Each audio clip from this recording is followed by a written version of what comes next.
ദൈവനാമത്തിന് മഹത്വം ഉണ്ടാകട്ടെ. പ്രിയവാന സുഹൃത്തെ, താങ്കൾക്ക് യേശു കർത്താവിൻ്റെ ധന്യനാമത്തിൽ സ്നേഹവന്ദനം. ഇന്ന് ജൂൺ 22, ഒന്നാമത്തെ വായനാഭാഗം ശമൂവേലിൻ്റെ പുസ്തകം,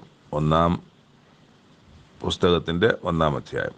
ശമൂവേൽ പ്രവാചകൻ 2 പുസ്തകങ്ങൾ എഴുതിയിട്ടുണ്ട്. ഞാൻ പ്രവാചകൻ എന്ന് പറഞ്ഞാലും ഇവിടെ പ്രവാചകൻ എന്ന ടൈറ്റിലില്ല.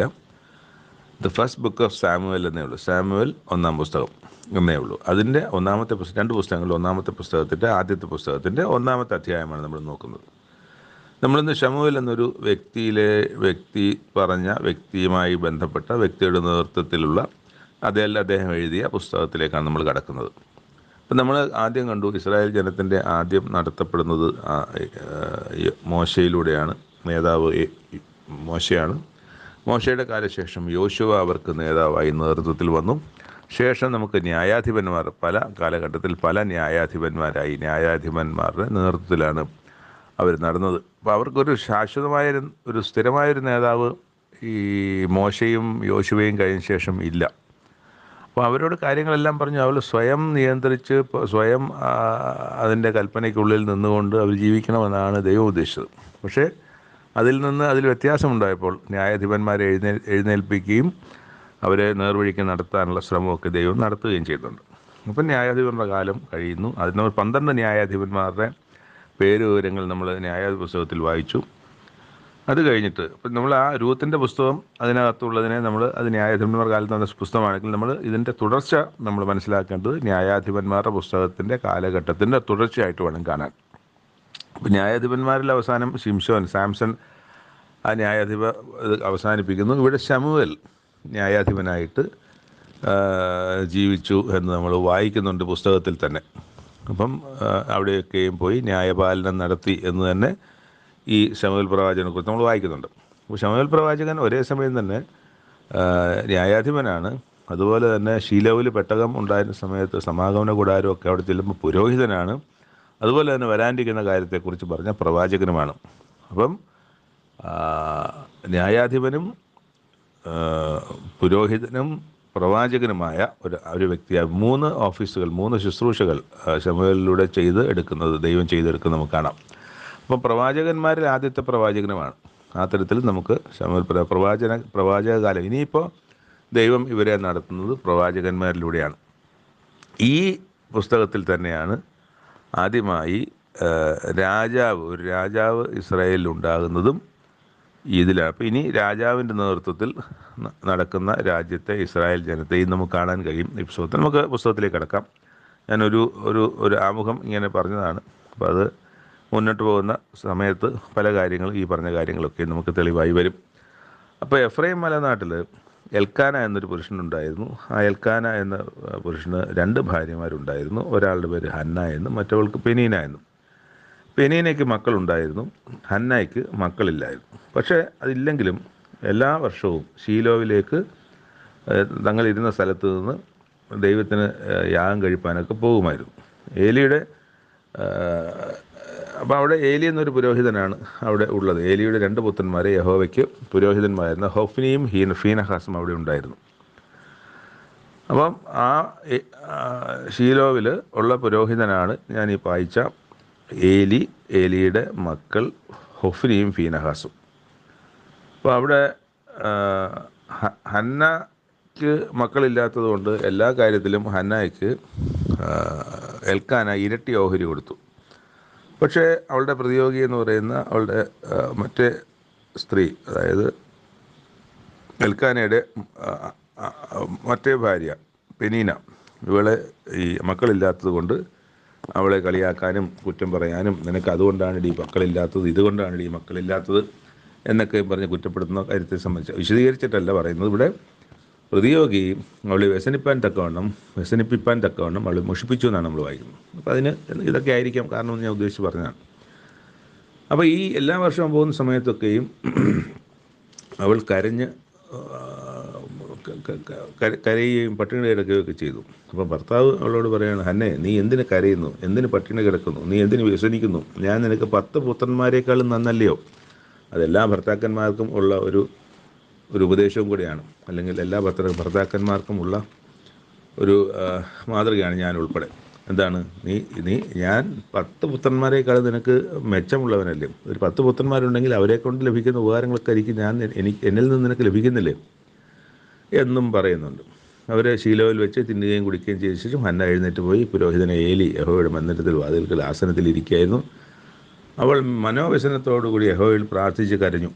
അവളൊരു നേർച്ച നേർന്നു. സൈന്യങ്ങളുടെ യഹോവേ, അടിയൻ്റെ സങ്കടം നോക്കി അടിയനെ ഓർക്കുകയും അടിയനെ മറക്കാതെ ഓർക്കണേ. ഇത് പറയുന്ന കാര്യം എന്താണ് ശ്രദ്ധിക്കണേ. അടിയനെ മറക്കാതെ ഒരു പുരുഷ സന്താനത്തെ നൽകുകയും ചെയ്താൽ, അതായത് ഈ കാലങ്ങളിലൊന്നും എനിക്ക് മക്കളില്ല, എനിക്കൊരു മകനെ തന്നാൽ ഞാൻ അവനെ ജീവപര്യന്തം യഹോവയ്ക്ക് കൊടുക്കും. എങ്ങനെയാണ് സാധിക്കുക? ഇത് മക്കളില്ലാ സമയത്തെ വ്യസനം കൊണ്ട് പറയാൻ സാധിക്കും. എല്ലാ അമ്മമാർക്കും എല്ലാ സ്ത്രീകൾക്കും പറയാൻ സാധിക്കും. എല്ലാ മക്കളില്ലാത്ത അപ്പനാകാനിരിക്കുന്നവർക്കും പറയാൻ കഴിയും. എന്താണ്? എനിക്കൊരു മകനെ തന്നാൽ ഞാനത് യഹോവയ്ക്ക് ജീവപര്യന്തം കൊടുക്കും.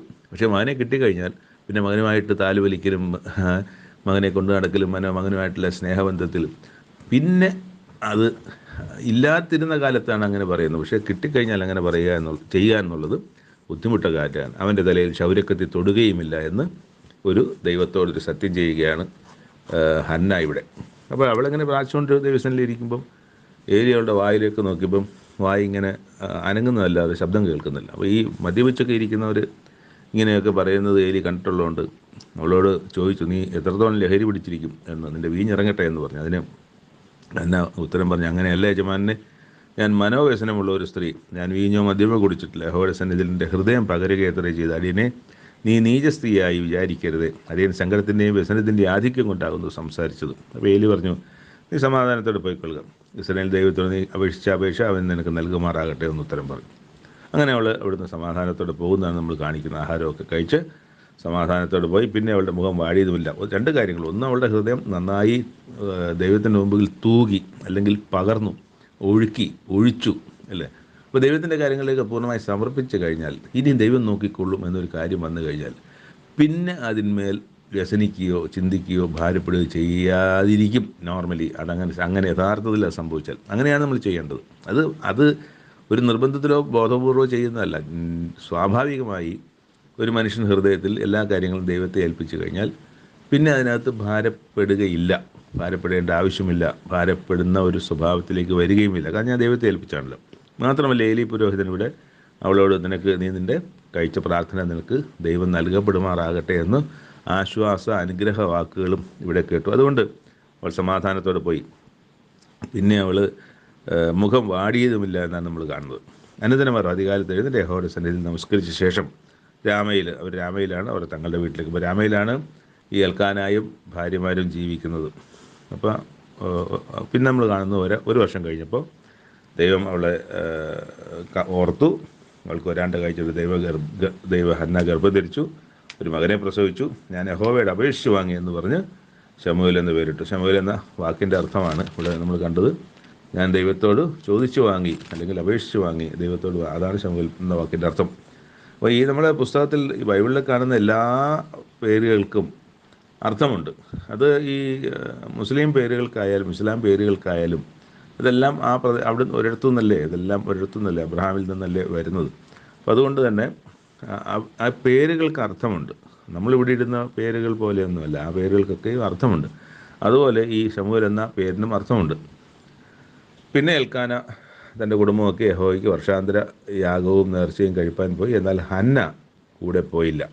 അടുത്ത പ്രാവശ്യം അവൾ ഭർത്താവിനോട്, ശിശുവിൻ്റെ മുലകുടി മാറട്ടെ, പിന്നെ അവൻ യഹോവയുടെ സന്നിധിയിൽ ചെന്ന് അവിടെ എന്നും പാർക്കേണ്ടതിന് ഞാൻ അവനെയും കൊണ്ടുവരാം എന്ന് പറഞ്ഞു. അപ്പോൾ അത് ഹന്ന പറഞ്ഞ കാര്യം ഹന്നയുടെ തീരുമാനമായി മാറി. എന്താണ്? ഇനി പോകുമ്പോൾ അവനെ അവിടെ ദൈവത്തിൻ്റെ സന്നിധിയിൽ, പുരോഹിതൻ്റെ സന്നിധിയിൽ ഏലിയെ ഏൽപ്പിക്കണം എന്നുള്ളതാണ് അവളുടെ. അപ്പോൾ തൽക്കാലം ഞാൻ ഇക്കുറി വരുന്നില്ല, നിങ്ങൾ പോയി വരൂ, ഞാൻ അവൻ്റെ മുലകുടി മാറുന്നത് വരെ അവനെ ഇവിടെ ആക്കിയിട്ട് ഞാൻ പറഞ്ഞ ദൈവത്തിൻ്റെ വചനം. അപ്പോൾ എന്നിട്ട് പറഞ്ഞ് യഹോവ തൻ്റെ വചനം നിവർത്തിക്കുമാറാകട്ടെ എന്ന് പറഞ്ഞു. അങ്ങനെ അവൾ വീട്ടിൽ താമസിച്ചു. മുലകുടി മാറും വരെ മകന് മുല കൊടുത്തു. അവൻ മുലകുടി മാറിയ ശേഷം 3 വയസ്സ് പ്രായമുള്ളൊരു കാളയും ഒരു പറമാവും ഒരു തുരുത്തി വീഞ്ഞുമായി അവന് ശീലോവിൽ യഹോവയുടെ ആലയത്തിലേക്ക് കൊണ്ടുചെന്നു. അപ്പോൾ വീണ്ടും ബാലൻ ഇച്ചിരി മുതിർന്നപ്പോൾ ബാലിനെയും കൂട്ടി, ശമൂവേൽ എന്ന ബാലിനെയും കൂട്ടി പോയി അവിടെ ചെന്ന് കാളയറുത്തു. ബാലിനെ ഏലിയുടെ പക്കൽ കൊണ്ടുചെന്ന് യജമാനോട് പറഞ്ഞു, യജമാനാണ് യഹോവയോട് പ്രാർത്ഥിച്ച് ഇവിടെ സമീപത്ത് വന്നിരുന്ന സ്ത്രീ ഞാനാകുന്നു. ഈ ബാലനായിട്ട് ഞാൻ പ്രാർത്ഥിച്ചു. ഞാൻ യഹോവയോട് കൽപ്പിച്ച അപേക്ഷ യഹോവ എനിക്ക് നൽകിയിരിക്കുന്നു. അതുകൊണ്ട് അവനെ യഹോവയ്ക്ക് നിവേദിച്ചിരിക്കുന്നു. അവൻ ജീവപര്യന്തം യഹോവയ്ക്ക് നിവേദനാകും. അവർ അവിടെ യഹോവയെ നമസ്കരിച്ചു. അപ്പോൾ ഇത് ഹന്ന മക്കളില്ലാത്ത സമയത്ത് പറഞ്ഞ കാര്യം ഹന്ന ഇന്ന് കുഞ്ഞിന് ഒരു ചെറിയ പ്രായമായപ്പോൾ ആലയത്തിൽ അല്ലെങ്കിൽ ശീലോവിൽ കൊണ്ടുവന്നു. അവിടുത്തെ ദൈവപുരുഷനെ ഏൽപ്പിച്ച് ദൈവത്തിന് ഞാൻ നിവേദിച്ചതുപോലെ അവൻ ജീവപര്യന്തം എന്നും ദൈവത്തിന് യഹോവയ്ക്കുള്ളവനായിരിക്കട്ടെ എന്ന് പറഞ്ഞ് കൊടുക്കുന്ന കാര്യമാണ് ഇവിടെ നമ്മൾ കാണുന്നത്. ഇതിൽ ഒരു മനുഷ്യൻ്റെ സ്വഭാവം അല്ലെങ്കിൽ മനുഷ്യൻ എങ്ങനെയായിരിക്കണം, ഒരു മനുഷ്യനാണല്ലോ, മൃഗമല്ലല്ലോ. അപ്പോൾ മനുഷ്യനാണെങ്കിൽ മനുഷ്യനെ പോലെ ആയിരിക്കണം എന്നുള്ളതാണ്. മനുഷ്യൻ എവിടെ നിന്നാണ് വന്നത്? ദൈവത്തിൽ നിന്ന് വന്നതാണ്. അപ്പോൾ ദൈവിക സ്വഭാവങ്ങളോടെയാണ് മനുഷ്യൻ ദൈവം മനുഷ്യനെ സൃഷ്ടിച്ചതുകൊണ്ട് ആ ദൈവിക സ്വഭാവങ്ങളാൽ നിറഞ്ഞു തന്നെയാണ് ഒരു മനുഷ്യനിരിക്കേണ്ടത്. അത് വേറെ ഒരിടത്തും കാണാനും ഒക്കത്തില്ല. അപ്പോൾ അങ്ങനെ പറയുന്ന കാര്യങ്ങൾ നിവർത്തിക്കുന്ന ഒരു മനുഷ്യൻ, അതൊരിക്കലും അവൻ നിർബന്ധത്തിലല്ല, അതവൻ്റെ സ്വഭാവമായി ശീലമായി ഉണ്ടാകേണ്ടതാണ്. നമ്മുടെ ഓരോരുത്തരെയും സ്വഭാവമായി ശീലമായി പല കാര്യങ്ങളും നമുക്കുണ്ട്. അതെല്ലാം ദൈവിക കാര്യങ്ങളായിക്കൊള്ളണമെന്നില്ല. പക്ഷേ അത് ദൈവികമായ കാര്യങ്ങൾ സ്വാഭാവികമായി തന്നെ ആകേണ്ടതാണ്. അത് ശീലമാകേണ്ടതാണ്. ഒരു സിറ്റുവേഷൻ വരുമ്പോൾ ഇങ്ങനെ പെരുമാറൂ എന്നുണ്ടെങ്കിൽ അതവൻ്റെ ശീലമാണ്. ആ ശീലം എങ്ങനെയുള്ളത് ആയിരിക്കുന്നതാണ് ദൈവത്തിന് പ്രസാദകരം എന്നുള്ളതാണ്. നമ്മളിവിടെ വായിച്ചത് ശമൂവേൽ പ്രവാചകൻ്റെ 2 പുസ്തകങ്ങളിൽ ഒന്നാമത്തെ പുസ്തകത്തിൻ്റെ 1-ാമത്തെ അധ്യായമാണ്. രണ്ടാമത്തെ വായന ഭാഗം യെശയ്യാ പ്രവാചകൻ്റെ പുസ്തകം 46-47 അധ്യായങ്ങളാണ്. 46-ാം അധ്യായത്തിൻ്റെ ആദ്യം നമ്മൾ കാണുന്നത് അന്യദൈവങ്ങളുടെ അവസ്ഥയെ സംബന്ധിച്ചാണ്. അവർ ബേല് വണങ്ങുന്നു, നെബോ കുനിയുന്നു, അവരുടെ വിഗ്രഹങ്ങളെ മൃഗങ്ങളുടെ പുറത്തും കന്നുകാലികളുടെ പുറത്തും കയറ്റിയിരിക്കുന്നു. അപ്പോൾ തന്നെ കയറാനൊന്നും അവർക്കൊക്കില്ല. അതെല്ലാം വിഗ്രഹങ്ങളല്ലേ, മനുഷ്യനുണ്ടാക്കിയതല്ലേ. അതൊക്കെ വെറും വസ്തുക്കളാണ് എന്നുള്ളതാണ്. നിങ്ങൾ എടുത്തുകൊണ്ട് നടന്നവ ഒരു ചുമടും തളർന്ന മൃഗങ്ങൾക്ക് ഭാരവുമായി തീർത്തിരിക്കുന്നു. അവ കുനിയുന്നു, ഒരുപോലെ വണങ്ങുന്നു, ഭാരം ഒഴിപ്പാൻ കഴിയാതെ അവ തന്നെ പ്രവാസത്തിലേക്ക് പോയിരിക്കുന്നു. ഈ അന്യദൈവങ്ങളെ സംബന്ധിച്ച് പറയുന്നതാണ്. അന്യദൈവങ്ങളെ കൊണ്ടു നടന്നവനും അന്യദൈവങ്ങളോടൊപ്പം തന്നെ പ്രവാസത്തിലേക്ക് പോയി. അപ്പോൾ കൊണ്ടു നടക്കുന്നവൻ്റെ അവസ്ഥ അതുപോലെ തന്നെയാണ്. അവയിൽ അതല്ലേ, അതിനെ വണങ്ങുന്നവൻ അവയിൽ ഒന്നിനെ പോലെ എന്നാണ് നമ്മൾ കഴിഞ്ഞ യെശയ്യാ പ്രവാചകൻ്റെ തന്നെ പുസ്തകത്തിൽ കഴിഞ്ഞ ചില അധ്യായങ്ങൾക്ക് മുമ്പ് വായിച്ചത്. അതൊക്കെ അവയെപ്പോലെയാണ്, ഈ ഊമവിഗ്രഹങ്ങളെ പോലെ തന്നെയാണ് അതിനെ വണങ്ങുന്നവനും എന്നാണ് നമ്മൾ വായിക്കുന്നത്.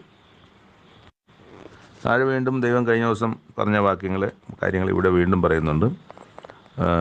ഇവിടെ ഇതിനെ പറയുന്നത് എന്താണെന്നറിയാമോ?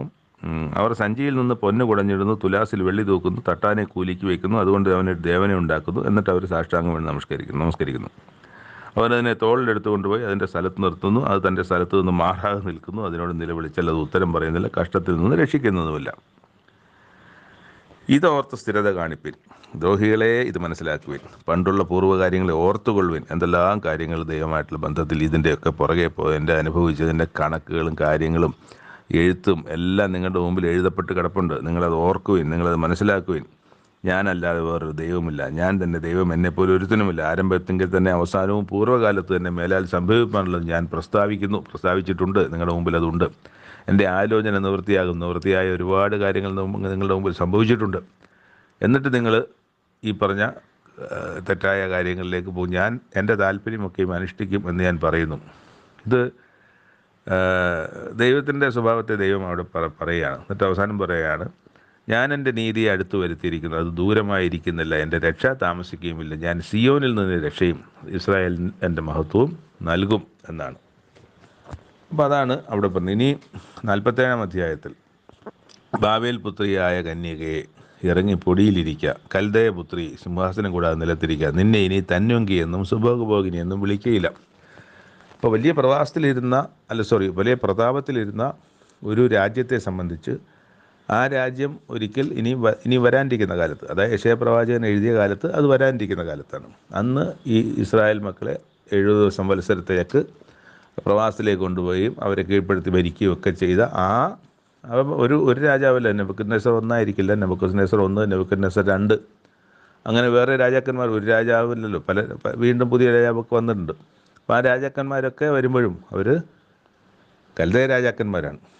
രാജാക്കന്മാരുടെ മൊത്തം കൽദയരോട് പറയാണ്, കൽദയപുത്രി സിംഹാസനം കൂടാതെ നിലത്തിരിക്കുക, ഇനി നിന്നെ തന്വങ്കി എന്നും സുഖഭോഗിനി എന്നും വിളിക്കുകയില്ല. തിരികല്ലെടുത്ത് മാവ് പിടിക്കുക, നിൻ്റെ മൂടുപടം നീക്കുക, വസ്ത്രാന്തം എടുത്ത് കുത്തി നിൻ്റെ നഗ്നതയെ മറക്കുക എന്നൊക്കെ പറയാണ്.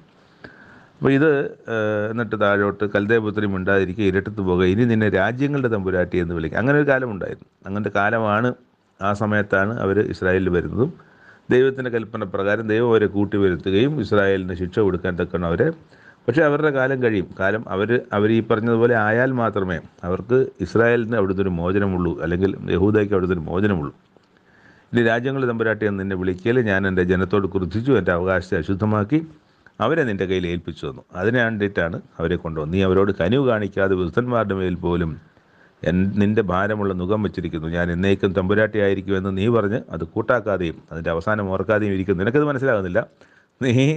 നീ വന്ന് ഇവരോട് പിന്നെ അവരെ നിരോധിക്കുമ്പോഴും അവരെ പിടിച്ചുകൊണ്ട് പോകുമ്പോഴും അവരെ കീഴ്പ്പെടുത്തുമ്പോഴൊക്കെ നിൻ്റെ എന്തോ കഴിവുകൊണ്ടാണ് ഇതൊക്കെ എന്നാണ് നീ വിചാരിക്കുന്നത്. നീ അത് അറിയുന്നില്ല. പക്ഷേ യഥാർത്ഥത്തിൽ ഞാനാണ് നിന്നെ കൂട്ടി വരുത്തുന്നത്. ഞാൻ അവരെ ശിക്ഷിക്കാൻ എൻ്റെ വടിയായി നിന്നെ ഉപയോഗിക്കുന്നു എന്നുള്ളതാണ്. അതാണ് ദൈവം ഇവിടെ പറയുന്നത്. അത് അന്ന് വായിച്ചവർക്കും ഒക്കെ മനസ്സിലാകുന്നുണ്ട്. കഴിഞ്ഞതിന് ശേഷം സംഭവങ്ങൾ കഴിയുമ്പോൾ, നമ്മൾ വെളിപാട് പുസ്തകം വായിക്കുമ്പോൾ വെളിപാട് പുസ്തകത്തിൽ എഴുതിയിരിക്കുന്ന കാര്യങ്ങൾ എന്തെങ്കിലും സംഭവിക്കുമ്പോൾ അത് അന്ന് ആ കാലത്ത് ജീവിച്ചിരിക്കുന്ന ആളുകൾക്ക് നമുക്ക് ഇതാണത് അതാണിതെന്ന് അല്ലേ എന്ന് പറയുന്ന പോലെ ഇവിടെയും സംഭവിക്കാനിരിക്കുന്ന കാര്യമാണ് കൽദയർ വരുന്നതും കൽദയർ വീണ്ടും നശിച്ചു പോകുന്നു. ആ നാശത്തിന് ശേഷം അവർ മടങ്ങി സ്വദേശത്തേക്ക് വരുന്നതൊക്കെ. അപ്പോൾ അതിനെ സംബന്ധിച്ച് ദൈവം എഴുതുന്നു. പക്ഷേ നിങ്ങൾക്കത് മനസ്സിലാകുന്നില്ല, നിങ്ങളത് അറിയുന്നില്ല എന്നാണ് ദൈവം ഇവിടെ പറയുന്നത്. അതിൻ്റെ അവസാനം ഓർക്കാതെയും ഇരുന്നു. ആകയാൽ ഞാൻ മാത്രം എനിക്ക് തുല്യനായി മറ്റാരുമില്ല. ഞാൻ വിധവയായിരിക്കയില്ല, പുത്രനഷ്ടം അറിയുകയില്ല എന്ന് ഹൃദയത്തിൽ പറയുന്ന സുഖഭോഗിനിയും നിർഭയവാസിയുമായുള്ളവളെ ഇത് കേൾക്കുക. പുത്രനഷ്ടം, വൈധവ്യം, ഇത് രണ്ടും നിനക്ക് പെട്ടെന്ന് ഒരു ദിവസത്തിൽ തന്നെ നിനക്ക് സംഭവിക്കും. നിൻ്റെ ക്ഷുദ്രപ്രയോഗങ്ങൾ എത്ര പെരുകിയിരുന്നാലും നിൻ്റെ ആഭിചാരങ്ങൾ എത്ര അധികമായിരുന്നാലും അവ നിനക്ക് നിറപടിയായി ഭവിക്കാതിരിക്കുകയില്ല. നീ ബാല്യം മുതൽ അധ്വാനിച്ച് ചെയ്യുന്ന നിൻ്റെ മന്ത്രവാദ കൊണ്ടും ക്ഷുദ്രപ്രയോഗങ്ങളുടെ പെരുപ്പം കൊണ്ടും ഇപ്പോൾ നിന്നുകൊള്ളുക. പക്ഷേ ഫലിക്കും, പക്ഷേ നീ പേടിപ്പിക്കും. നിൻ്റെ ആലോചന ബാഹുല്യം കൊണ്ട് നീ വലഞ്ഞിരിക്കുന്നു. ജ്യോതിഷക്കാരും നക്ഷത്രം വഹിക്കുന്നവരും നോക്കുന്നവരും നിനക്ക് വരുവാനുള്ള മാനസാന്തരം അറിയിക്കുന്നുണ്ട്. ഇപ്പോൾ എഴുന്നേറ്റ് നിന്നെ രക്ഷിക്കട്ടെ. അവർ താളടി പോലെയായി തീക്കിരയായി ഇരയാകും. അവർ അഗ്നിജ്വാലയിൽ നിന്ന് തങ്ങളെ തന്നെ വിടുവിക്കുകയില്ല. അതിൽ കുളിമാറ്റുവാൻ തക്ക കനലും കായുവാൻ തക്ക തീയും അല്ല. ഇങ്ങനെയാകും നീ അധ്വാനിച്ചിരിക്കൊണ്ട് നിൻ്റെ ബാല്യം മുതൽ നിന്നോട് വ്യാപാരം ചെയ്തവർ ഓരോരുത്തർ താൻ്റെ ദിക്കിലേക്ക് അലഞ്ഞു പോകും. ആരും നിന്നെ രക്ഷിക്കുകയില്ല. ഇവിടെ ലിസ്റ്റ് ചെയ്യപ്പെടുന്ന മന്ത്രവാദം, ക്ഷുദ്രം, ജ്യോതിഷം, നക്ഷത്രം, ഇതൊക്കെ കൽദയറുടെ പ്രധാനപ്പെട്ട സംഗതിയാണ്. കൽദയരാണ് ഇതിൻ്റെ ഒരു പ്രധാന ആളുകൾ. അവർ ചെന്നിടത്തൊക്കെയും അല്ലെങ്കിൽ അവർക്ക് സ്വാധീനമുള്ള സ്ഥലത്തൊക്കെയും അവരെ പഠിപ്പിച്ചിട്ടുണ്ട്. അവരിതിൻ്റെയൊക്കെ ഒരു അഗ്രഗണ്യന്മാരാണ്. അപ്പോൾ അതൊന്നും അവർക്ക് ഗുണപ്പെടില്ല. അവർ തകർന്നു. ഇന്ന് അതല്ലേ അവസ്ഥ. ഇന്ന് നമ്മൾ നോക്കുമ്പോൾ അങ്ങനെ ഒരു സാമ്രാജ്യമില്ലല്ലോ, അങ്ങനെ ഒരു രാജ്യമില്ലല്ലോ, അങ്ങനെ ഒരു ദേശമില്ലല്ലോ. ഇന്ന് കൽദയ എന്ന് പറയുന്നത് എവിടെയാണ് ആർക്കറിയാം. ആ തരത്തിലാണ് അത് തകർന്ന് നശിച്ച് ചിതറിപ്പോകുന്നത്. അപ്പോൾ അത് ദൈവം അത് ചെയ്യും. ഇതിപ്പം ശാശ്വതമായി എന്താണ്, ഈ ക്ഷുദ്രപ്രയോഗമായാലും അന്യദൈവങ്ങളായാലും ആചാരങ്ങളെല്ലാം ഒരു നാളിൽ ഈ പറഞ്ഞതുപോലെ തകർന്നില്ലാതാകും. അതിലേക്കാണ് ലോകം നടന്നുകൊണ്ടിരിക്കുന്നത്. ദൈവത്തിൻ്റെ പദ്ധതി പ്രകാരം തന്നെ ദൈവം ഈ ലോകത്തെ കൊണ്ടുവന്ന് എത്തിക്കും. കാലമെടുക്കും. പക്ഷേ നമ്മളാരും വിചാരിക്കുന്നത് പോലെ, താമസമെന്ന് വിചാരിക്കുന്നത് പോലെ അത് താമസിക്കുകയില്ല. ദൈവത്തെ സംബന്ധിച്ച് അതൊന്നും താമസമല്ല. ദൈവത്തെ സംബന്ധിച്ച് അതൊക്കെയും ദൈവത്തിൻ്റെ സമയത്ത് തന്നെ നടക്കുന്ന കാര്യങ്ങളാണെന്ന് നമ്മൾ തിരിച്ചറിയണം. ദൈവജനം തിരിച്ചറിയണം. മൂന്നാമത്തെ വായനാ ഭാഗം വെളിപ്പാട് പുസ്തകം 3-4 അധ്യായങ്ങൾ. കഴിഞ്ഞ ദിവസത്തെ വായനയുടെ തുടർച്ച പോലെ തന്നെ, അല്ലെങ്കിൽ അവിടെ എഴുതി കണ്ടതുപോലെ തന്നെ 4 സഭകൾക്കുള്ള എഴുത്തുകളാണ് നമ്മളിത് കണ്ടത്. ഇനി 3 സഭകളുണ്ട്. അതിൽ ഒന്നാമത്തെ സഭ സർദീസിലെ സഭയുടെ ദൂതൻ എഴുതുക. അവിടെ അവരോട് പറയുന്നത്, ജീവനുള്ളവൻ എന്ന് നിനക്ക് പേരുണ്ട് എങ്കിലും നീ മരിച്ചവനാകുന്നു. അയ്യോ എന്നൊരവസ്ഥയാണ് വ്യക്തിപരമായി നമ്മളോട് ദൈവം പറയാം. നീ ജീവനുള്ളവൻ എന്ന പേര് നിനക്കുണ്ട്, ക്രിസ്ത്യാനി എന്ന പേര് നിനക്കുണ്ട്, വിശ്വാസി എന്ന പേര് നിനക്കുണ്ട്, പക്ഷെ നീ അവിശ്വാസിയാകുന്നു. ക്രിസ്ത്യാനി എന്ന പേര് നിനക്കുണ്ട്, നീ ക്രിസ്ത്യാനിയല്ല. അത് ക്രിസ്തുവിൻ്റെ സ്വഭാവമല്ല നിനക്കുള്ളത് എന്നുള്ള അർത്ഥത്തിലാണ്. ക്രിസ്ത്യാനിയല്ല. നീ നിത്യജീവൻ ലഭിക്കും എന്ന് നീ പറയുന്നു, പക്ഷെ നിനക്ക് കിട്ടത്തില്ല. ഇത് നമ്മളോട് പറയുകയാണെങ്കിൽ നമ്മുടെ അവസ്ഥ എന്താകും? ജീവനുള്ളവൻ എന്ന് നിനക്ക് പേരുണ്ട് എങ്കിലും നീ മരിച്ചവനാകുന്നു. ഉണർന്നുകൊള്ളുക. ചാവാറായ ശേഷിപ്പുകൾ, അത് നമ്മൾ തന്നെയുള്ള ചാവാറായ ശേഷിപ്പുകളെ ശക്തീകരിക്കുക. ഞാൻ നിന്റെ പ്രവൃത്തി എൻ്റെ ദൈവത്തിൻ്റെ സന്നിധിയിൽ പൂർണ്ണതയുള്ളതായി കണ്ടില്ല. അത് നമ്മളെ പരിശോധിക്കേണ്ട കാര്യം തന്നെയാണ്. എന്തുമാത്രം പൂർണ്ണതയുണ്ട് നമ്മുടെ ദൈവസന്നിധിയിലുള്ള പ്രവൃത്തി. എല്ലാം അപൂർണ്ണമല്ലേ? എല്ലാം അപൂർണ്ണമാണ്. അപൂർണ്ണമാണോ എന്ന് നമ്മളെ തന്നെ ആകയാൽ നീ പ്രാപിക്കുകയും കേൾക്കുകയും ചെയ്ത് എന്തെന്ന് ഓർത്ത് അത് ഓർത്തുകൊള്ളുകയും മാനസാന്തരപ്പെടുകയും ചെയ്യുക. നീ ഉണരാതിരുന്നാൽ ഞാൻ കള്ളനെപ്പോലെ വരും, ഏത് നാഴികയ്ക്ക് നിൻ്റെ മേൽ വരും എന്ന് നീ അറിയുകയുമില്ല. എങ്കിലും ഉടുപ്പ് മലിനമാകാത്ത കുറേ പേർ സർദീസിൽ നിനക്കുണ്ട്. അവർ യോഗ്യന്മാരാകയാൽ വെള്ള ധരിച്ചും കൊണ്ട് എന്നോട് കൂടെ നടക്കും. ജയിക്കുന്നവന് വെള്ള ഉടുപ്പ് ധരിക്കും. അവൻ്റെ പേർ ഞാൻ ജീവപുസ്തകത്തിൽ നിന്ന് മായിച്ചു കളയാതെ എൻ്റെ പിതാവിൻ്റെ മുമ്പിലും അവൻ്റെ ദൂതന്മാരുടെ മുമ്പിലും അവൻ്റെ പേര് ഏറ്റുപറയും. അപ്പം അങ്ങനെ ഉള്ള കുറേ ആൾക്കാർ അവിടെ ഉണ്ട്, ഉടുപ്പ് മലിനമാകാത്തവർ. അപ്പം നമ്മൾ ഓരോരുത്തരും ഉടുപ്പ് മലിനമാകാത്തവരാണെങ്കിൽ ദൈവസന്നിധിയിൽ നമ്മുടെ ജീവപുസ്തകത്തിൽ നമ്മുടെ പേര് മായ്ച്ചു കളയാതെ വെള്ളയുടുപ്പ് ധരിപ്പിക്കുകയും ദൈവത്തിൻ്റെയും ദൂതന്മാരുടെയും സന്നിധിയിൽ നമ്മുടെ പേര് ക്രിസ്തു ഏറ്റുപറയുകയും ചെയ്യും. ആത്മാവ് സഭകളോട് പറയുന്നത് ചെവിയുള്ളവൻ കേട്ടുകൊള്ളട്ടെ. അത് കഴിഞ്ഞ് ഫിലാദൽഫിയയിലെ സഭയിലെ ദൂതന് എഴുതുവാൻ പറയുന്നു. അവിടെ പറയുന്നത്, വിശുദ്ധനും സത്യവാനും ദാവീദിൻ്റെ താക്കോലുള്ളവനുമായി ആരും അടയ്ക്കാതെ വണ്ണം തുറക്കുകയും ആരും തുറക്കാതെ വണ്ണം അടയ്ക്കുകയും ചെയ്യുന്നവൻ അരുളി ചെയ്യുന്നു. യേശു ക്രിസ്തു അരുളി ചെയ്യുന്നത്, ഞാൻ നിൻ്റെ പ്രവൃത്തി അറിയുന്നു. ഇതാ ഞാൻ നിൻ്റെ മുമ്പിൽ ഒരു വാതിൽ തുറന്നു വെച്ചിരിക്കുന്നു, അത് ആർക്കും അടച്ചുകൂടാ. നിനക്ക് അല്പമേ ശക്തിയുള്ളൂ, എങ്കിലും നീ എൻ്റെ വചനം കാത്തു എൻ്റെ നാമം നിഷേധിച്ചിട്ടില്ല. യഹൂദരല്ലാതിരിക്കുക, യഹൂദരെന്ന് കളവായി പറയുന്ന ചിലരെ അവൻ സാത്താൻ്റെ പള്ളിയിൽ നിന്ന് വരുത്തും. അവർ നിൻ്റെ കാൽക്കൽ വന്ന് നമസ്കരിപ്പാനും ഞാൻ നിന്നെ സ്നേഹിച്ചു എന്ന് അറിയുവാനും സംഗതി വരുത്തും. സഹിഷ്ണുതയെക്കുറിച്ചുള്ള എൻ്റെ വചനം നീ കാത്തുകൊണ്ടതിനാൽ ഭൂമിയിൽ വസിക്കുന്നവരെ പരീക്ഷിക്കേണ്ടതിനും ഭൂതലത്തിലെങ്ങും വരുവാനുള്ള പരീക്ഷാകാലത്ത് ഞാനും നിന്നെ കാക്കും. അപ്പോൾ അത് ആശ്വാസത്തിൻ്റെ വചനം. നിന്നെ കാക്കും. നിനക്കെതിരെ പലരും ഉണ്ട്, പക്ഷേ ഞാൻ നിന്നെ കാക്കും. ഞാൻ വേഗം വന്ന് നിൻ്റെ കിരീടം ആരും എടുക്കാതിരിക്കാൻ തക്കവണ്ണം നിനക്കുള്ളത് പിടിച്ചുകൊള്ളുക. നിൻ്റെ കിരീടം നീ തന്നെ പിടിക്കണം, വേറെ ആരും നിനക്ക് വേണ്ടി പിടിക്കില്ല. നമ്മളോടും പറയുകയാണ്, നിനക്കുള്ളത് നീ തന്നെ പിടിക്കണം. അയാൾ അങ്ങനെ കാണിച്ചല്ലോ, ഇയാൾ ഇങ്ങനെ കാണിച്ചല്ലോ, അയ്യോ എൻ്റെ മൂപ്പൻ ഇങ്ങനെ കാണിച്ചല്ലോ, അല്ലെങ്കിൽ എന്നെക്കാളും 10 വർഷത്തിന് മുമ്പ് വിശ്വാസത്തിൽ വന്നവൻ ഇങ്ങനെയാണല്ലോ ജീവിക്കുന്നത്. ഇതൊന്നും ദൈവത്തിൻ്റെ സന്നിധിയിൽ ഒരു എക്സ്ക്യൂസുമല്ല. നിനക്ക് പിടിക്കാണല്ലോ നീ പിടിച്ചോ, നിനക്ക് വേണ്ടി ആരും പിടിക്കുകയില്ല.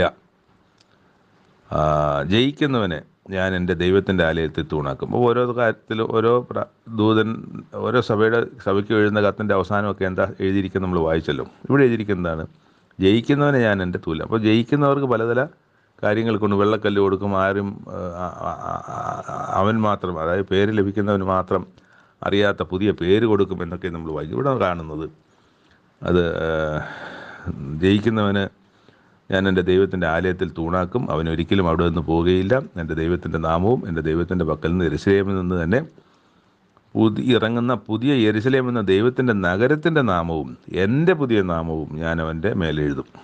അപ്പം ദൈവത്തിൻ്റെ പുതിയ നാമവും, നമുക്കിന്ന് ദൈവത്തെ യഹോവ എന്ന് അറിയപ്പെടാനാണ് ദൈവം അത് മോശയോട് ആദ്യമായി സംസാരിക്കുന്ന പുറപ്പാട് പുസ്തകം 3-ാം അധ്യായത്തിൽ. യഹോവ എന്നാണ്, അതെന്നും എന്നേക്കും എൻ്റെ ജ്ഞാപകമായിരിക്കും എന്നാണ്.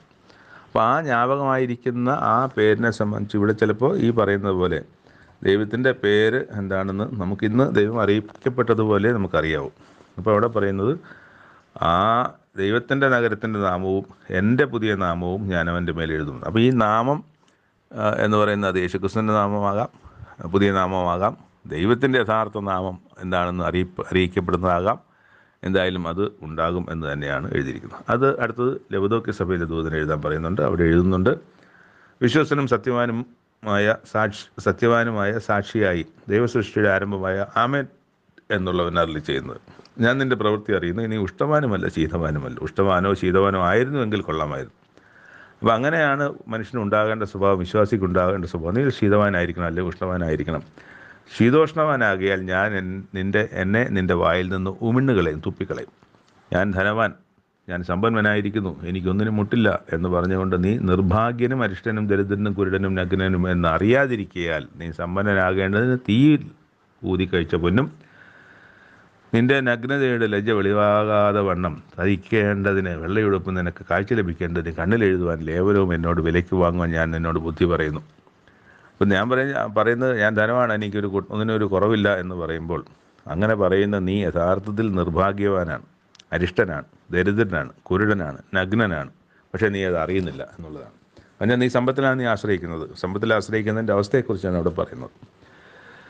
ആകയാൽ നീ ജാഗ്രതയുള്ളവനായിരിക്കുക, മാനസാന്തരപ്പെടുക, ഞാൻ വാതിൽക്കൽ വന്ന് മുട്ടുന്നു, ആരെങ്കിലും എൻ്റെ ശബ്ദം കേട്ട് വാതിൽ തുറന്നാൽ ഞാൻ അവൻ്റെ അടുക്കൽ ചെന്ന് അവനോടും അവൻ എന്നോടും കൂടി അത്താഴം കഴിക്കും. യേശുക്രിസ്തു ഒരു ഉപമയിൽ ഇതുപോലെ പറയുന്നുണ്ടല്ലോ, വന്ന് മുട്ടുന്നതിനെ സംബന്ധിച്ച് ഒക്കെ പറയുന്നുണ്ട്. അതുപോലെ തന്നെ എന്താണ് 10 കന്യകമാരുടെ ഉപമയിലും മണവാളൻ വന്ന് 5 സ്ത്രീകളോട് 5 മണവാട്ടിമാരോട് കൂടി ഒക്കെ കയറി വാതിലടയ്ക്കുന്നതിനെ കുറിച്ചൊക്കെ പറയുന്നുണ്ട്. അപ്പോൾ അങ്ങനെ കാത്തിരിക്കുന്നവരുടെ അടുത്താണ് ഞാൻ വരുന്നത്, അല്ലാതെ വലിഞ്ഞു കയറി ചെല്ലുന്നവനല്ല ഞാൻ കാത്തിരിക്കുന്നവർ എന്നെ അറിയും.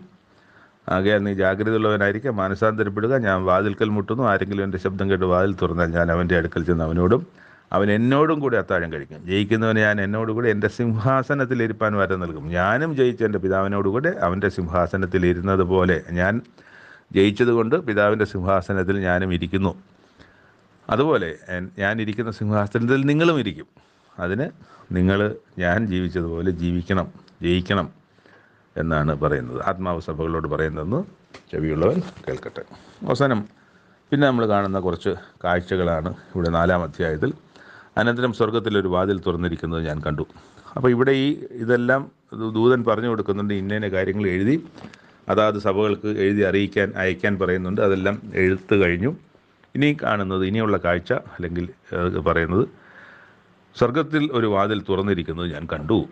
കാഹളനാദം പോലെ എന്നോട് സംസാരിച്ച് കേട്ട ആദ്യത്തെ ശബ്ദം എന്നോട്, ഇവിടെ കയറി വരിക, മേലാൽ സംഭവിക്കാനുള്ളത് ഞാൻ നിന്നെ കാണിച്ചു തരാം എന്ന് കൽപ്പിച്ചു. ഉടനെ ഞാൻ ആത്മവിവശനായി സ്വർഗത്തിൽ ഒരു സിംഹാസനം വെച്ചിരിക്കുന്നതും സിംഹാസനത്തിൽ ഒരുവനിരിക്കുന്നതും. അപ്പോൾ ഈ ആത്മവിവശത ഉണ്ടാകുന്നുണ്ട്. അപ്പോൾ ആദ്യം നമ്മൾ ആത്മവിവശതയെക്കുറിച്ച് അപ്പം നോർമൽ ഒരു ബോധത്തിലല്ല അത് കാണുന്നത്. ഇപ്പോൾ ഉറക്കത്തിൽ ഒരു കാര്യം കാണുന്നത് എങ്ങനെയാണ്, നമ്മൾ സ്വപ്നം കാണുന്നതെന്ന് പറയുന്നത് പോലെ നോർമൽ ഇതിലാണെങ്കിൽ പെട്ടെന്ന് നമ്മളവിടെ അതങ്ങനെ ശരിക്കും സംഭവിക്കുന്നുണ്ടോ എന്നൊന്ന് കണ്ണൊന്ന് പിടിച്ചു നോക്കും.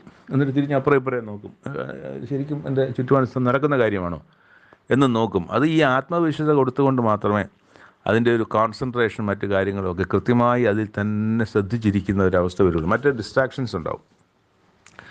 അതുകൊണ്ട് അത് മാത്രമല്ല, അത് യഥാർത്ഥത്തിലുള്ള കാര്യവുമല്ലല്ലോ, യഥാർത്ഥത്തിൽ ഉള്ളതല്ല, മറിച്ച് അത് കാഴ്ചയാണ്. അപ്പോൾ ആ കാഴ്ച ഒരു ചെറിയ മയക്കമോ ചെറിയ ഒരു ഉറക്കമോ അല്ലെങ്കിൽ ഒരു ആത്മവിശ്വാസം, അതൊക്കെയാണ് ഈ ആത്മവിശ്വാസം എന്ന് പറയുന്നത്. അപ്പോൾ അങ്ങനെ ഒരു ആത്മവിശ്വാസതയിലായി കണ്ട കാഴ്ചയാണ്. എന്നിട്ട് ഉടനെ ആത്മവിശ്വനായി സ്വർഗത്തിലൊരു സിംഹാസനം വെച്ചിരിക്കുന്നതും സിംഹാസനത്തിൽ ഒരുവനിരിക്കുന്നതും കണ്ട്, ഇരിക്കുന്നവൻ കാഴ്ചയ്ക്ക് സൂര്യകാന്തത്തോടും പത്മരാഗത്തോടും സദൃശൻ. സിംഹാസനത്തിന് ചുറ്റും കാഴ്ചയ്ക്ക് മരതകത്തോട് സദൃശമായ പച്ചവില്ല്. സിംഹാസനത്തിന് ചുറ്റിലും 24 സിംഹാസനം. വെള്ളയുടുപ്പ് ധരിച്ചും കൊണ്ട് സിംഹാസനങ്ങളിലിരിക്കുന്ന 24 മൂപ്പന്മാർ. ഈ 24 കണക്കൊക്കെ നമുക്ക് പണ്ടത്തെ ചില കണക്കുകളുമായിട്ടൊക്കെ ചിലപ്പം കൂട്ടിച്ചേർക്കാനൊക്കെ തോന്നും, അല്ലെങ്കിൽ ചേർക്കാൻ കഴിയും. പക്ഷേ അത് ആ 24 ദൈവത്തിൻ്റെ സന്നിധിയിൽ കൃത്യമായ ചില വിശുദ്ധി ഒക്കെയുള്ള കണക്കുകളാണ്. 24 മൂപ്പന്മാർ. അവരുടെ തലയിൽ പൊൻകിരീടം. സിംഹാസനത്തിൽ നിന്നും മിന്നലും നാദവും ഇടിമുഴക്കവും പുറപ്പെടുന്നു. ദൈവത്തിൻ്റെ 7 ആത്മാക്കളായ 7 ദീപങ്ങൾ. നേരത്തെ നമ്മൾ വായിച്ചല്ലോ 1-ാമത്തെ അധ്യായത്തിൽ. ദൈവത്തിൻ്റെ 7 ആത്മാക്കളായ 7 ദീപങ്ങൾ സിംഹാസനത്തിന് മുമ്പിൽ ജ്വലിച്ചുകൊണ്ടിരിക്കുന്നു. സിംഹാസനത്തിന് മുമ്പിൽ പളുങ്കിനൊത്ത കണ്ണാടിക്കടൽ. സിംഹാസനത്തിൻ്റെ നടുവിലും സിംഹാസനത്തിന് ചുറ്റിൽ 4 ജീവികൾ. അവയ്ക്ക് മുമ്പുറവും പിൻപുറവുമായി കണ്ണ് നിറഞ്ഞിരിക്കുന്നു. കണ്ടോ, ഒരു കാഴ്ചയാണ്. 4 ജീവികളുണ്ട്. ആ ഓരോ ജീവിക്കും മുൻപിലും പുറകിലും കണ്ണുകൾ നിറഞ്ഞിരിക്കുന്നു. 1-ാം ജീവി സിംഹത്തിന് സദൃശ്യം. 2-ാം ജീവി കാളയ്ക്ക് സദൃശ്യം. 3-ാം ജീവി മനുഷ്യന് സദൃശ്യം. 4-ാം ജീവി പറക്കുന്ന കഴുകിന് സദൃശ്യം. അപ്പോൾ സിംഹം, കാള, മനുഷ്യൻ, കഴുകൻ, ഈ 4 ജീവികൾക്ക് സദൃശ്യമായിട്ടുള്ള ജീവികളാണ് അവിടെ കാണുന്നത്. 4 ജീവികളും ഓരോന്നിനും 6 ചിറകുണ്ട്. 6 ചിറക് വീതം ഓരോ ജീവിക്കും ഉണ്ട്. ആ 4 ജീവിക്കും ഓരോ ജീവിക്കും 6 ചിറകുണ്ട്. ചുറ്റിലും അകത്തും കണ്ണ് നിറഞ്ഞിരിക്കുന്നു. ഇരിക്കുന്നവനും ഇരുന്നവനും വരുന്നവനുമായി സർവ്വശക്തിയുള്ള കർത്താവ്. ഇതൊക്കെ ശരിക്കും ഇത് നമ്മൾ മുമ്പിലൊന്ന് കണ്ടാൽ നമ്മൾ ഭയപ്പെടും, ഇങ്ങനെ കണ്ടാൽ. പക്ഷേ അവിടെ ഇത് ആത്മവിശ്വസതയിൽ ഒരു മയക്കത്തിൽ ഇത് അദ്ദേഹം കണ്ടുകൊണ്ടിരിക്കുകയാണ്. കാഴ്ച കണ്ടുകൊണ്ടിരിക്കുമ്പോൾ അത് ഒന്നും അവിടെ എന്ത് വികാരമാണ് സംഭവിക്കുന്നതൊന്നും അവിടെ എഴുതിയിട്ടില്ല. പക്ഷേ ഒരു കാഴ്ച, ഇത്തരം ഒരു കാഴ്ച, കണ്ടിട്ടില്ലാത്തൊരു കാഴ്ച നമ്മൾ കാണുമ്പം നമുക്കൊരു ഭയമോ പരിഭ്രമമോ ഒക്കെ ഉണ്ടാകും. അപ്പോൾ ഇവിടെ അവർ അവിടെ ഇരുന്നിട്ട് കർത്താവായ സർവ്വശക്തിയുള്ള കർത്താവായ ദൈവം പരിശുദ്ധൻ പരിശുദ്ധൻ പരിശുദ്ധ എന്നവർ രാപ്പകൽ വിശ്രമം കൂടാതെ പറഞ്ഞുകൊണ്ടിരിക്കുന്നു. രാവും പകലും ഇത് തന്നെ അവരുടെ പരിപാടി. എന്താണ്? ദൈവം പരിശുദ്ധൻ പരിശുദ്ധൻ പരിശുദ്ധൻ പരിശുദ്ധൻ പരിശുദ്ധൻ പരിശുദ്ധൻ എന്ന് പറഞ്ഞുകൊണ്ടേയിരിക്കുന്നു. എന്നേക്കും ജീവിച്ചിരിക്കുന്നവനായി സിംഹാസനത്തിലിരിക്കുന്നവൻ ആ ജീവികൾ മഹത്വവും ബഹുമാനവും സ്തോത്രവും കൊടുക്കുമ്പോഴൊക്കെയും 24 മൂപ്പന്മാരും സിംഹാസനത്തിൽ ഇരിക്കുന്നവന് മുമ്പിൽ വീണ് എന്നേക്കും ജീവിച്ചിരിക്കുന്നവനെ നമസ്കരിച്ച് കർത്താവേ, നീ സർവ്വവും സൃഷ്ടിച്ചവനും എല്ലാം നിൻ്റെ ഇഷ്ടം ഹേതുവാൽ ഉണ്ടായതും സൃഷ്ടിക്കപ്പെട്ടതും ആകയാൽ മഹത്വവും ബഹുമാനവും ശക്തിയും കൈക്കൊള്ളുവാൻ യോഗ്യനെന്ന് പറഞ്ഞുകൊണ്ട് തങ്ങളുടെ കിരീടങ്ങളെ സിംഹാസനത്തിന് മുമ്പ്. അപ്പോൾ സിംഹാസനമുണ്ട്, സിംഹാസനത്തിന് മുമ്പിലാണ് ഈ ജീവികളുള്ളത്. അവർ ഇത് സ്തുതിക്കുന്ന സമയത്ത് ഈ 24 മൂപ്പന്മാർ അവിടെ കുനിഞ്ഞ് നമസ്കരിക്കുന്നു. അവരുടെ കിരീടങ്ങളെ സിംഹാസനത്തിന് വിടുന്നു ഒക്കെ ആയ കാഴ്ച ഈ യോഹന്നാൻ എന്ന് പറയുന്ന ക്രിസ്തുവിൻ്റെ ശിഷ്യൻ, അദ്ദേഹം ഈ എഴുത്തുകാരൻ അത് കണ്ടുകൊണ്ടിരിക്കുകയാണ്. അപ്പോൾ ഈ കാഴ്ചകൾ എന്താണെന്നൊന്നും അദ്ദേഹത്തിന് മനസ്സിലാകുന്നുണ്ടാകണമെന്നില്ല. ഈ വായിക്കുന്ന നമുക്കും കൃത്യമായി എന്താണ് ഈ കാഴ്ചയെന്ന് മനസ്സിലാകുന്നുണ്ട്. യഥാർത്ഥത്തിൽ ഉള്ളതാണോ അതോ ഉള്ളതിനെ പോലെയോ അല്ലെങ്കിൽ ഉണ്ടാകാനിരിക്കുന്നതാണോ? എന്തായാലും യോഹന്നാൻ എന്ന ആ മനുഷ്യൻ ഈ കാഴ്ചയൊക്കെ കണ്ടതുപോലെ ഇതാ ഈ പുസ്തകത്തിൽ എഴുതിയിരിക്കുന്നു. 3 വായനാ ഭാഗങ്ങൾ ഇവിടെ സമാപിച്ചു. ദൈവം നമ്മളെ സഹായിച്ചു. പുതിയ വായനാ ഭാഗങ്ങളുമായിട്ട് നമുക്ക് വീണ്ടും കണ്ടുമുട്ടാം. ദൈവം നമ്മളെ ഓരോരുത്തരെയും സഹായിക്കട്ടെ. കേട്ടിരുന്ന താങ്കൾക്ക് യേശു കർത്താവിൻ്റെ നാമത്തിൽ, ദൈവനാമത്തിൽ നന്ദി അറിയിക്കുന്നു. നമുക്ക് വീണ്ടും കാണാം. ദൈവനാമം മഹത്വപ്പെടുമാറാകട്ടെ. Thank you.